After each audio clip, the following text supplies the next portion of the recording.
A mí me gustaría haber hecho un plato de alta cocina que tuviera la trascendencia histórica a todos los niveles que tiene la paella. Seguro que no lo consigo nunca.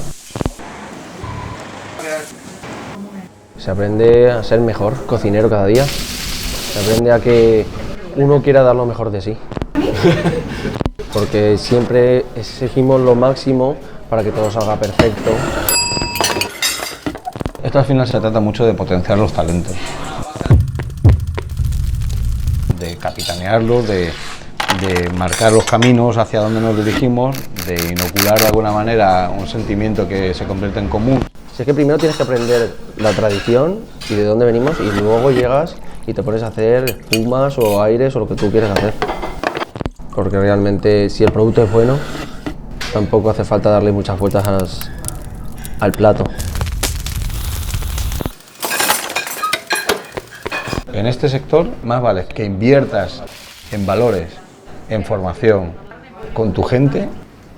O sea, yo no lo he hecho solo. Yo soy lo que ellos han querido que yo sea.